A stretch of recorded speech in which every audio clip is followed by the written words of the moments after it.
So you viewed that Costa Rican video. It's still going, nearly 400,000 times that's been viewed now.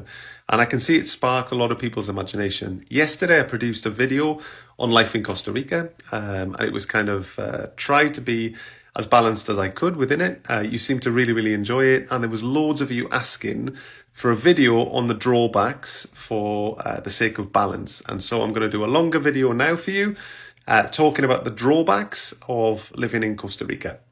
So the first one can be the weather. It rains a lot. We're in the tropics, okay? It is also quite humid here. So if you suffer in humidity, you're going to need to acclimatize or you'll be living within air conditioning constantly. Up in the mountains, it's less humid, but on the coast, it does get very humid. There's also 4 or 5 different weather systems in Costa Rica. You might not realize that. If you're coming from the UK, typically it's just consistently poor across the whole country, right? Consistently crap.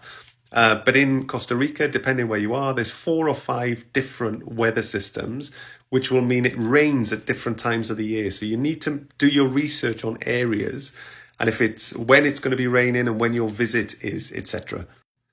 Second one is the roads and the road systems and the road networks. Okay, they're in very, very poor condition. Don't forget, Costa Rica is classed as a third world developing country. And the roads in Costa Rica are terrible. So on some of them, you will need a 4x4. It's very common to have river crossings. So no bridges where you're actually driving through the river to get across. That's very, very common. So you need a 4x4 with ground clearance. Some of the potholes are so big in the roads that they're literally like ditches across the whole of the road. And if you haven't got the clearance on a 4x4 and you're in a car, you'll end up taking the oil pan out and needing to get a gruer or a tow. The next thing is landslides. So we live in Costa Rica. I think there's over 120 active volcanoes. So if you can imagine that there are constant tremors like all the time. If you have an earthquake here, it's never devastating, but there's constant rumbles, constant tremors. You'll notice things like towel rails in the house that the screws come loose because the house just trembles from time to time. Over 120 active volcanoes, so it's normal, right? For this stuff. And then you combine the fact where there's a lot of rain and the ground is soft and the ground trembles, there can be a lot of landslides.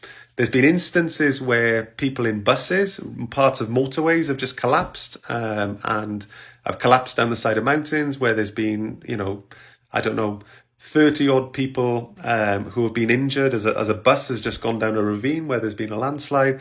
Trees collapse all the time. And like I say, land can slip and it can get quite dangerous in the rainy season. Now you can avoid this and fly to different parts of Costa Rica with an internal airline called Sansa. Sansa is quite reasonable on price. But the Sansa aircraft, okay, and big up to all the Sansa pilots here because you guys are like Indiana Jones. The Sansa pilots are incredible, but the aircraft are quite small. Now, when you fly north to south, there's a lot of crosswinds in Costa Rica, either west to east or east to west. It can be like literally like gale force winds going across. And so you get a lot of turbulence. And if you're, so you've got to have a strong stomach and you can be bouncing up and down in these aircraft. And, I was petrified when I was taking one of these flights, but the pilots, to them, they're just normal. So it's, just expect weather systems, which can be really, really intense. Next is the corruption. When we first came to Costa Rica, customs is a big problem. So if you're bringing anything into the country, you need to make sure you're carrying it in through the airport. So if that's laptops or any sort of supplies that you've got from your home countries, like food items and things like this, make sure you carry them in. Because if anything comes into the country, it's got to go through customs. The chances are it's going to get held up and they will find a reason to be charging you money. So we imported a box of old crystals from Australia. And the only reason I sent a box in the first place, because we were up to the limit on our bags and I didn't want to be paying the airlines for extra baggage allowance or weight. So we shipped a box down full of old LED lights, 2 old pairs of jeans, and there were crystals in there that we sent down. And it got held up and held hostage by customs for over a year. And when we eventually managed to book an appointment and go and get this stuff, they were trying to charge us for storage. and trying to extort us for money, basically. And they tried to charge us $750 to release this, which obviously you can negotiate. So, it's not that they're expecting brown envelopes under the table. These people are professional and they have card machines. So it's official corruption, right? So, but we negotiated it down. Oh, we need to speak to the boss, the patron. We need to speak to the boss, speak to the boss. And eventually, after being there all day, you end up paying about £80. But initially, they're demanding $750. So there's that. There's also low-level corruption, sometimes with the police. So the police sometimes can set up checkpoints, and if they're looking to find things which are wrong, let's say, where there's different things, perhaps they will try and extort fines out of people in cash at the side of the road. That happens from time to time. I haven't seen it for a while, but that's definitely a thing that you need to bear in mind. Next is the mechanics. Oh my goodness me. So I've lived here for over 18 months now. I haven't found an honest mechanic yet. So what will happen is, and this happens to Ticos and Ticas and Westerners and Gringos, it doesn't matter. The mechanics are all sort of dishonest here. And if you take your car in for a repair, the chances are it's going to come out in worse condition, and they sabotage your engine and sabotage the parts. They will also, a common trick here is you will take it in, and on your decent car, they'll steal parts of it. So they'll steal a good air filter, the injectors, the spark plugs, and normally they're selling it to their mates at the side and fitting really old, crappy parts on your car, and you end up with problem after problem after problem. So I had enough of this. That was 90% of the problems we faced when we were here, was with cars and mechanics. Got rid of the car. Now I've got a little motocicletta, 125. I service the engine myself. Nobody touches it. And if anybody is repairing anything on it, I stand and I watch them just to make sure that they're not doing anything that they shouldn't be doing. Another thing is, as a Westerner, you're never going to be fully accepted as a local here. People will be friendly, there's no question about that. But if you're seen as a foreigner, a gringo, even if you're not from America, you'll be lumped in as a gringo and classed as a gringo. And there's many people that will be looking for angles to sort of take advantage or kind of get money from you. So you need to be mindful of this. You're never going to be fully accepted as one of the locals. You'll always be seen as an outsider, as a gringo. Next is the two-tier pricing. You've got Precio Local and Precio Gringo, which is a gringo price and a local price. This can range from anywhere.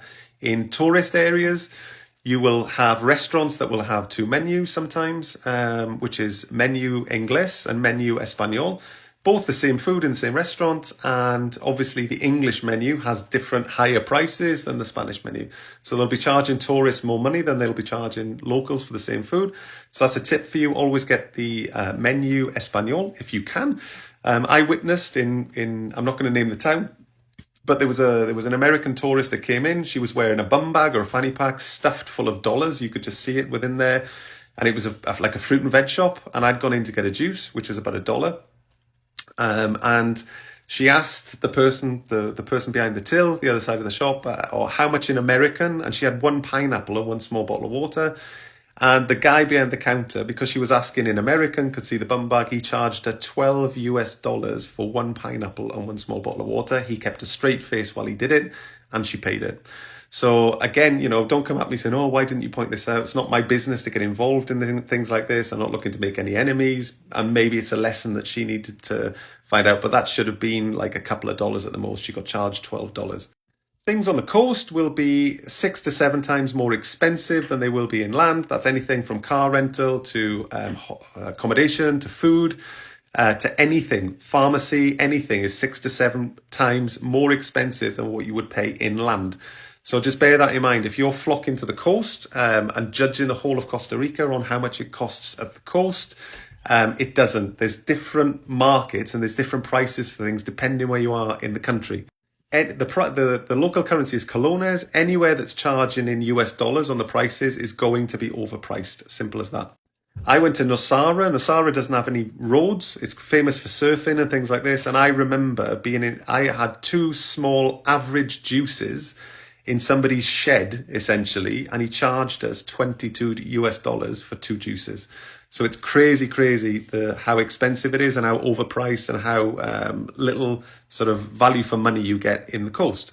And that's about it. So, you wanted a video on the drawbacks just for the sake of balance. This is it. This is warts and all and my honest opinion on it.